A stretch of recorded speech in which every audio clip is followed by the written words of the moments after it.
Hello नमस्कार, agree capital के इस यूट्यूब चैनल पर पुनः आपका हार्दिक स्वागत है। इस वीडियो में हम बात करेंगे प्लांट साइंस जेआरएफ का जो पेपर हुआ है उनका एक्सपेक्टेड क्या कट ऑफ जा सकता है, टोटल नंबर ऑफ सीट कितनी है और किस रैंक पे आपको कॉलेज अलॉट होने के चांसेस है, किस रैंक तक आपको जेआरएफ मिलने के चांसेस है। और मैं ये जो भी कट ऑफ है जितने लोगों ने पेपर दिया है उनसे एनालाइज करके जो भी आपके प्रीवियस ईयर पेपर हुए थे 2023-22 उनके एनालाइज के बेस पे आपके साथ में कट ऑफ शेयर करूंगा। और हम ये भी चर्चा करेंगे कि आपके कितने नंबर पर कौन सा रैंक बनने की पॉसिबिलिटी है। आपको पता है फाइनल आपका सिलेक्शन है वो रैंक के बेस पे ही होता है, ठीक है। एक एक मेजर माइनर सब्जेक्ट के कट ऑफ के बारे में डिस्कस करेंगे। वीडियो को पूरा देखना, वीडियो अच्छा लगे तो वीडियो को लाइक करके चैनल को सब्सक्राइब भी जरूर करना। चलिए सबसे पहले हम बात करते हैं आपका पेपर का लेवल कैसा था। पेपर के लेवल की मैं बात करूं तो ये आपका इजी लेवल, ठीक है। एक सेकंड, एक पूरी चीज मैं आपको ग्राफ के थ्रू समझा देता हूं। ये मान लो पेपर को हम 3 भागों में डिवाइड करें, ठीक है, तो उनका ये रेशियो निकल के आता है कि ऑलमोस्ट 45% लोगों का मानना यह है कि पेपर कैसा था, आपका इजी पेपर था, ठीक है। उसके बाद मैं बात करूं लगभग आपके 25 to 30% लोगों का मानना ऐसा है कि ये पेपर का जो लेवल था वो आपका मॉडरेट था। और उसके बाद में मैं बच्चे की बात करूं आगे, लगभग 25% लोगों का मानना ऐसा है कि ये पेपर था वो डिफिकल्ट था। सूत्रों के मुताबिक या सारी जो भी इंफॉर्मेशन मिली है उसके बेस पे पेपर आपका इजी टू मॉडरेट था, ठीक है। आप नहीं कह सकते इस पेपर को कि बहुत ज्यादा डिफिकल्ट था, क्योंकि जो ज्यादातर स्टूडेंट होते हैं वो मेडिकल लाइन वाले होते हैं, ठीक है। जिन्होंने मेडिकल का प्रिपरेशन किया है मोस्टली प्लांट साइंस में वही स्टूडेंट पार्टिसिपेट करते हैं। और इस बार मानना यह है कि पेपर में बहुत ज्यादा नीट के कॉन्सेप्ट आपके पूछे गए थे। नीट के कॉन्सेप्ट के बेस पे आपका पेपर था। हाँ, थोड़ा डीपली पूछा जाता, मेरे को ही पता है कि वहां तक नहीं पूछा जाता, लेकिन उनका जहां तक अच्छा मतलब पूरा वहां से रिलेटेड ही क्वेश्चन थे। काफी क्वेश्चन ऐसे मिले थे जो आपके 11-12 के प्लांट का पार्ट है बायोलॉजी के अंदर, उससे रिलेटेड थे। बाकी बहुत ज्यादा इतना डीपली भी क्वेश्चन आपसे नहीं पूछे गए थे, ठीक है। ये तो आप पेपर का लेवल हो गया, मतलब पेपर का मॉडरेट लेवल है तो कट ऑफ ऑब्वियसली बात है नॉर्मल रहने वाला। इतना ज्यादा हम नहीं कह सकते कि कट ऑफ बहुत ज्यादा गिरेगा, ऐसा कोई फर्क पड़ने वाला यहाँ है नहीं, ठीक है। उसके बाद में हम बात करते हैं आईसीआर मार्क्स और आईसीआर रैंक के बेस पे। उससे पहले मैं एक चीज आपको बता दूं, हमारे जो इसमें जो टोटल सीट मैट्रिक्स है 2024-25 का, ये आपके सीट है, देख सकते हैं। जेनेटिक्स एंड प्लांट ब्रीडिंग जीपीबी के अंदर 257 सीट है। उसके बाद प्लांट पैथोलॉजी में आपके 203 सीट है। उसके बाद आपका माइक्रोबायोलॉजी के अंदर 45 सीट है। उसके बाद में आप सीड साइंस टेक्नोलॉजी की बात करें तो 66 सीट है। प्लांट जेनेटिक रिसोर्सेज में टोटल आपकी 3 सीट है, समझ गए। अब टोटल सीटों के बारे में बात करें तो लगभग आपका हो जाता है 460, ये हो गया। उसके बाद में लगभग आप इसको देख लो 110 के समथिंग ये होता है 110, और उसके बाद इनको 3 को जोड़ लो, लगभग आपका वही होता है 570 प्लस सीट बनता है, ठीक है। एक बार एक कैलकुलेशन सही से कर लेना, 570 के समथिंग सीटें बनती है। 570 के समथिंग आपकी सीटें हैं। और पार्टिसिपेट कितने स्टूडेंट ने किया उसके लिए तो अभी तक कोई ऑफिशियल डाटा है नहीं। उसके बेस पे हम बात करते हैं कि आपका रैंक है कितने नंबर पे कौन सा आ सकता है। पहले हम लेते हैं 450 प्लस वालों का। उसके बाद में हम बात करते हैं आपका 430 से लगाकर 450 के बीच में। देन हम बात करते हैं 400 से लगाकर 430 के बीच में।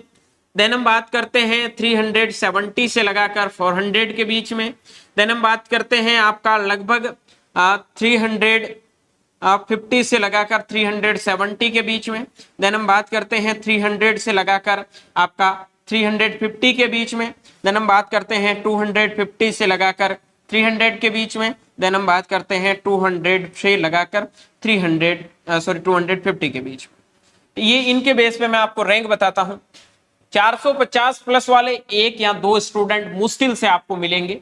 मिल जाए तो बहुत बड़ी बात है, लेकिन मिलना मुझे तो बिल्कुल चांसेस लग रहे नहीं है। टॉपर कितने नंबर तक बनेगा, जहां तक पॉसिबिलिटी लग रही है कि 440 के समथिंग टॉपर बनने की पॉसिबिलिटी है, ठीक है। 430 से 450 के बीच में आपके नंबर आ रहे हैं तो आपका रैंक है वो लगभग अंडर 10 के बनेगा। 10 के रैंक आपका अंडर रहेगा, 430 प्लस आपके नंबर आ रहे हैं तो श्योरली जिनका रैंक 400 से 430 के बीच में आ रहा है उनका रैंक है वो 20 से 25 तक रहने की पॉसिबिलिटी है। जिनके 370 से 400 के बीच में मार्क्स आ रहे हैं उनका रैंक है वो लगभग आपका 80 के समथिंग बनने की पॉसिबिलिटी है। जिनके 350 से 370 के समथिंग मार्क्स आ रहे हैं उनका रैंक है वो जहां तक लग रहा है कि 120 से लगाकर 140 के बीच में बनने की पॉसिबिलिटी है। जिनके नंबर 300 से 350 के बीच में आती है यहाँ स्टूडेंट का मेजोरिटी आता है और यहाँ पे आपको देखने को मिलेगी जिनका भी लगभग आपका रैंक आएगा 300 के समथिंग, ठीक है। बात करूं 250 से 300 के बीच में तो यहाँ आपका रैंक है वो लगभग है वो 600 से 700 के बीच में देखने को मिलेगी। बात करूं 200 से 250 के बीच में तो यहाँ आपका रैंक है वो लगभग 1200 से लगाकर 1500 के बीच में देखने को मिलेगा। यही अनुमानित आपका रह सकता है। हो सकता है कि इसमें 10 से माइनस प्लस 10 से 20 रैंक हो सकता है, उससे ज्यादा फर्क पड़ने वाला है नहीं। लेकिन मान के चलो इसमें देखो भाई ऊपर का तो थोड़ा बहुत हो सकता है, ऊपर नीचे मैं नहीं कहता हूं कि 100 इसमें 50 बच्चे भी आ सकते हैं, जरूरी नहीं है, लेकिन अनुमानित ऐसा ही मानना है। यहां आप मान के चल लेना 280 से लगाकर 300 के बीच में आप श्योर मान के चलना आपका रैंक लगभग 600 के समथिंग बनेगा, ठीक है। अब क्या एक्सपेक्टेड कट ऑफ रह सकता है उसके बारे में डिस्कस करते हैं। सीटें आपने देख ली, आपको आइडिया हो गया किस रैंक तक आपको कॉलेज मिलने की पॉसिबिलिटी। उससे पहले एक बता दूं हमने हमारा पेड प्रोग्राम है लॉन्च कर दिया है। जिन लोगों को नीड है काउंसलिंग के बारे में, कॉलेज के बारे में कोई आइडिया नहीं है किस कॉलेज में कितनी सीट है, किस कॉलेज आपके रैंक के बेस पे आपको कौन से कॉलेज मिल सकते हैं, अगर आपको नीड है तो आप हमारा पेड प्रोग्राम है वो ज्वाइन कर सकते हैं, ठीक है, जिसमें आपको कंप्लीट काउंसलिंग का प्रोसेस है वो करके दिया जाएगा। या मैं कैटेगरी वाइज कट ऑफ के बारे में बात करूंगा। पहले मैं बात करता हूं जनरल कैटेगरी में, उसके बाद में बात करता हूं मैं ओबीसी और ईडब्ल्यूएस कैटेगरी में, देन मैं बात करता हूं आपका एससी और एसटी कैटेगरी में, उसके बाद में आपका अदर कैटेगरी जिसके अंदर आपका यूपीएस और पीडब्ल्यूडी कैटेगरी आता है, ठीक है। जनरल कैटेगरी में जिनका रैंक, यहां रैंक बता दूं उसके बेस पे आप देख लेना, जिनका रैंक लगभग 600 से 650 तक आ रहा है उनको लास्ट राउंड तक कोई ना कोई सब्जेक्ट जरूर मिल जाएगा। ये मैं नहीं कहता हूं उसको जीपीपी मिलेगा, ठीक है। जीपीपी के लिए रैंक आपको अच्छा चाहिए और जीपीपी के लिए रैंक बता दूं लगभग जिनका रैंक 350 के समथिंग होगा उनको ही जीपीपी मिलेगा। एडमिशन के लिए बता रहा हूं एक बार कट ऑफ, उसके बाद में एनटीएस के लिए अलग, मतलब आईसीआर फेलोशिप के लिए, पीजीएस के लिए अलग से मैं आपको बताऊंगा। ये तो आप एनटीएस के लिए मान सकते हो, नेशनल टैलेंट स्कॉलरशिप, वो सब आप जानते हैं कि आप अपना स्टेट छोड़ के पीजी में कहीं पे भी एडमिशन लेते हो तो 5000 रुपए आपको पर मंथ मिलते हैं, ठीक है। ओबीसी और ईडब्ल्यूएस में बात करूं तो 700 के समथिंग अगर रैंक है तो आपको सीट मिलने की पूरी पॉसिबिलिटी है। एससी एसटी कैटेगरी में जिनका रैंक लगभग 1100 के समथिंग है, 1100 के अंडर में है, उनको सीट मिलने की पूरी पॉसिबिलिटी है। इनका रैंक अगर 1400 से लगाकर 1700 के बीच में है तो उनको भी सीट मिलने की पूरी पॉसिबिलिटी है। ये तो आपके प्लांट साइंस का एक्सपेक्टेड कट ऑफ रह गया एनटीएस के लिए। अब हम बात कर लेते हैं कि जो पीजीएस के लिए क्या कट ऑफ जा सकता है। यानी कि आपको पता है कि 12,700 रुपए के समथिंग आपको पर मंथ जो आईसीआर का फेलोशिप है वो मिलता है जेआरएफ में, ठीक है। जेआरएफ के लिए कट ऑफ की बात करूं मैं तो आपका लगभग मतलब जनरल कैटेगरी का रैंक बताऊंगा, ठीक है। जनरल कैटेगरी का रैंक अगर आपका 350 के समथिंग है तो आपको किसी ना किसी कोर्स में आईसीआर जेआरएफ मिल सकता है। अगर आपको जेनेटिक्स जीपीपी की बात करनी है तो जीपीपी के अंदर आपका रैंक अगर 150 के समथिंग है, अंडर 150, तो आपको मिलने की पॉसिबिलिटी है। यानी कि कितने नंबर तक, लगभग 350 प्लस, जिनको भी नंबर है 350 प्लस नंबर वाले लोगों को फेलोशिप मिलने की पॉसिबिलिटी है। और किसी कोर्स में 330 प्लस नंबर है, ठीक है। और जिनके नंबर 270 के समथिंग है उनको सीट मिलने की पॉसिबिलिटी है। अब लोग बोलेंगे कि कितने रैंक तक सेफ मानना चाहिए, मैं यहां बात करूंगा ओनली जनरल कैटेगरी में। जनरल कैटेगरी में जिनका 260 प्लस नंबर बन रहे हैं वो अपने आप को सेफ मान सकते हैं। बाकी कट ऑफ लगभग 270 के अराउंड आपका इसका रहने की पॉसिबिलिटी है। ठीक है, 260 तक आप मान सकते हैं, यही जाता जेनेटिक्स का ऑलमोस्ट कट ऑफ।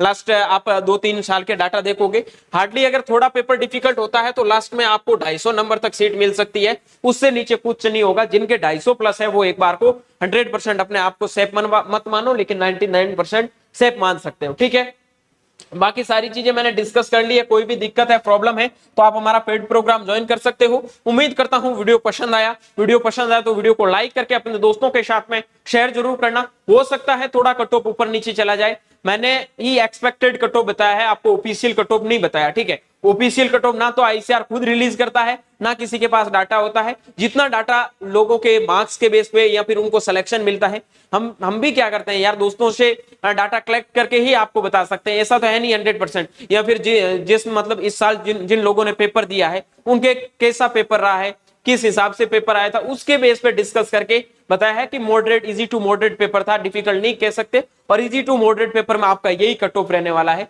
अगर डिफिकल्ट होता तो 230 तक मान सकते थे आप। ठीक है, लेकिन नंबर ऑफ सीट ज्यादा है तो आपको पता होना चाहिए प्लांट साइंस में बहुत ज्यादा स्टूडेंट पार्टिसिपेट करते हैं, ये चीज आपकी भी क्लियर हो जानी चाहिए। आई होप ये सारी चीजें आपको अच्छी लगी है। अच्छी लगी तो यार अपने दोस्तों तक वीडियो को भी शेयर करना। मिलता हूं जल्दी एक नए वीडियो नए अपडेट के साथ में, तब तक के लिए स्वस्थ रहे, मस्त रहे, देखते रहे एग्री कैपिटल का यूट्यूब चैनल माई चौधरी BHU के साथ। Thank you very much.